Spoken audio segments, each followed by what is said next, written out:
Let's look at the numbers of Synergy Income Fund with company CEO William Brooks. William, thank you so much for making the time to join us. Maybe before we get into your numbers, let's just get some clarity between your A-linked units and your B-linked units. What is the difference and which of the two is more profitable for the investor? Good morning, Nazipa, and thank you very much for having me on your show. As you mentioned, we've got a dual-linked unit structure, so we've got A-linked units that have a preferential entitlement to distributions, and those distributions increase by 5% every year for the first 5 years, and then the lower of 5% in CPI thereafter. The remainder of the distributions accrue to the B unit holders, so the B unit holders benefit from the dual leverage provided by the A unit structure as well as the bank debt within the company. William, it's Tumisho here. Just looking at your results, we saw strong performance, and it was really underpinned by some of your high growth retail portfolio. But you are targeting the lower LSM market there. The fact that we are in an interest rate increasing cycle and we're seeing the consumer under pressure, is that not at all an area of concern for you? Yes, it is.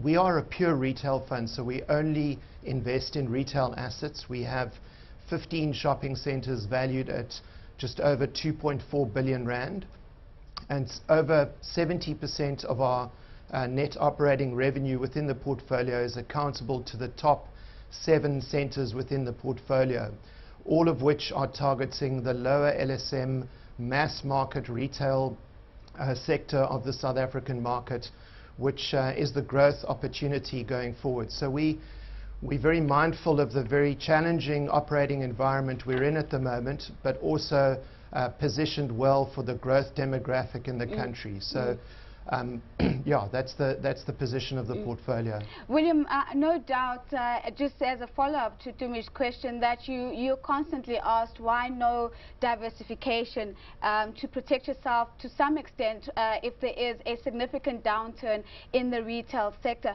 What's your usual comeback to that?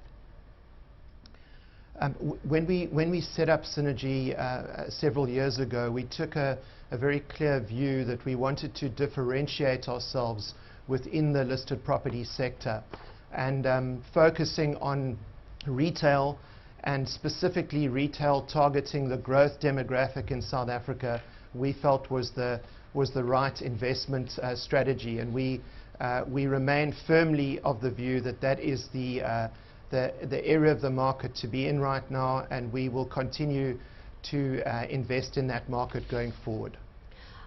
William, I do have to ask you this. I mean, you started with just 3 shops right in the beginning, and you do say that the South African demographic is very important, but we are seeing a lot of the South African companies moving outside of its borders.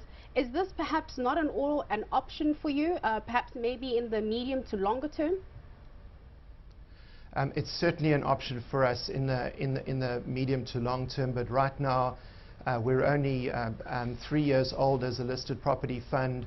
We're still very small in terms of a relative size to other counters in the sector, so our focus is squarely on building the portfolio within the South African market at this stage. We're not looking beyond that at this point, but in the future, certainly that will be something that we will consider. William, quite solid numbers with your distributional income going up by 9%, but maybe let's turn our focus to the future and what sort of targets you're chasing. Should we be having the same conversation this time next year?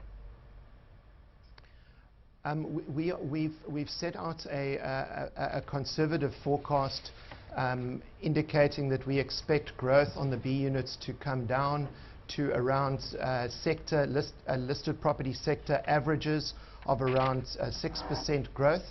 We're doing that because we're very mindful of the environment that we're facing, characterized by rising interest rates and a pressurized macroeconomic environment. So our forecasts are for lower growth on the B unit distributions going forward.